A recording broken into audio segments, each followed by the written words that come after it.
Good, y'all. I just realized it was a topic that I don't really think I touched on, so I'll go ahead and use this shoe as an example of what I'm saying. Suggested retail, if you could see it, 160. You can't really see it, but it's 160. Air Jordan 9, 11 and a half, black, gem red, metallic platinum, so y'all should already know what these is. Oh, wait. Receipt for all you dickheads. Yeah, and the paper. See the Jordan paper? That's my throwback kicks. This is still a throwback kick. This was released October 2012. Hold on, let me get the correct date. October 5th, 2012. So these shoes is almost, this year they'd be 2 years old. So yeah, it's definitely a throwback kick. Now we all know what these are, Johnny Kilroys. You know, a lot of people seen them, slept on them. You know, they came in that pack with the crawfish, crayfish, whatever you want to call them, and, you know, the other colorways. This, to me, was the most slept on colorway for some obvious reason. But to me, it was the dopest one. You know, it got the Kilroy kicks butt. And let's see if you can see it in there. There we go. Got it right there also.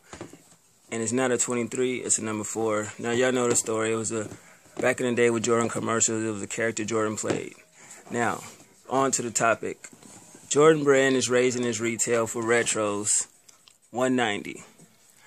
The suggested retail for these 2 years ago, $160. So with that being said, that's like from this pair right here, that's over the course of the last 2 years, it's been, what's that, $30 if it's going to be $190.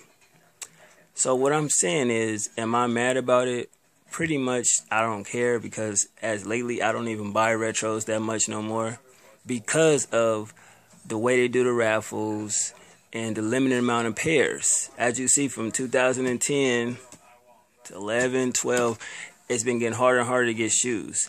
Now the only reason why I would figure with some retros the price should be $190 retail on new colorways of a shoe or rare shoes, as a sense, like, you know, a shoe that's like a Columbia 11, something like that, or something like this where it's a new colorway. But if it's a retro shoe that's been retro before, I think the suggested retail price should only be $160. But seeing how Foamposites and LeBrons is at the 200 mark, eventually Jordan Brand with any shoe that's released will be at the $200 mark. So with some people arguing that it's crazy, it really makes no sense. It's people that pay resale prices. Pretty much, yeah. Look how much the Yeezys went for. They sold out. So at the end of the day, it only affects people if you let it affect people. Will it affect me? No, I don't really buy retros no more. I think the last retro shoe that I bought was the Green Glow 4s, if I'm correct. I think it's the last retro shoe I bought, because of the raffles and shit. So at the end of the day, either you like it or you don't. You can switch to a new brand shoe like a Nike or Kobe or something like that. Any other brand that's, I mean, I know those are pricey, but I mean, you could do anything that's other than a Jordan Brand. I mean, Jordan Brand makes some cool hybrid shoes, you know, the bottom. For 2 years old, this shoe barely looks touched. But, you know, I really don't care. I get a lot of Jordan 1 mids, so that's really, I mean, to me, it's affordable. You dig what I'm saying? So it's not really going to affect me. All I can do is try to get a shoe. If I don't really give a shit. I don't care, because there's nothing really exclusive that comes out that I actually need. And like I said, I only need a Jordan 2 and a Jordan 6, and I had every Jordan from 1 through 18. So once I accomplish that goal, I really don't need to get retros because it's a new colorway coming out. So, no, it doesn't affect me at all. I frankly don't give a shit. So at the end of the day, and I still have shoes that came out like 2-3 years ago that are practically still new that I could bring back out. I haven't worn in like a year or two, like these.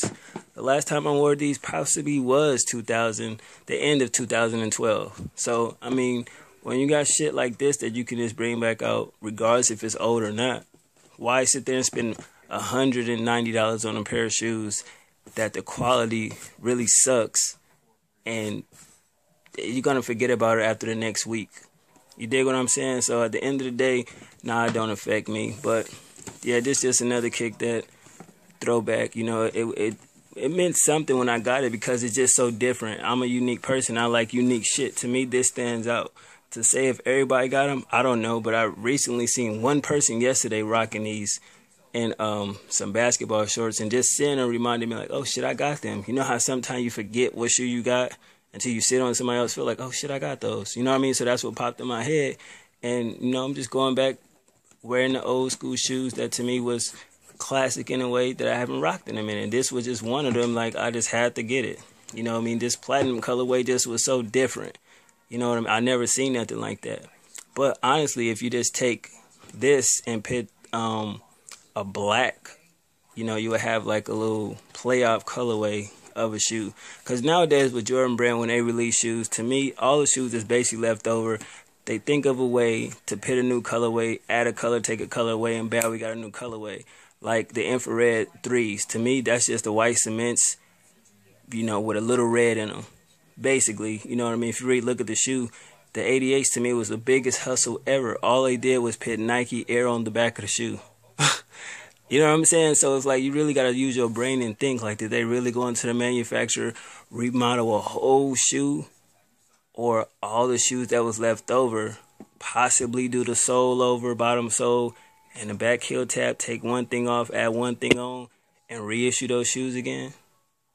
Sometimes you got to use your brain, man. Got to think. Even them, what are them one shoes that's out? That's got the 3s, the 4s, and the 5s. What is the Quake? You know, the 3s with the little circle on the back of them. I forget the name of them. Like, but they got the white cement colorway and they got the black cement colorway. It's just little things like that. It's the same shoe, just with one little piece on it. So what makes that shoe different besides one feature? If you got the black cements 88s, and you got them shoes that I'm talking about with the circle on them. You know what I'm saying? So it's like some kind of duck shoes or some shit, whatever the fuck they call. But what's the difference? One little feature. One got a Jumpman, one got a Nike Air, and one has like no number with the, you know what I'm saying? It's stupid, but at the end of the day, people gonna do what the fuck they want to do with their money, so I'm not mad at it. Like I said, it doesn't affect me. I don't really buy retros, and at the end of the day, if I did, it's a choice that I choose to make, so I'm not gonna bitch over paying, oh, it's $190 now for retros. Either you buy the shoe or you don't. But y'all let me know what y'all think about them, and did y'all pick these up when they dropped? What do y'all think about them? One.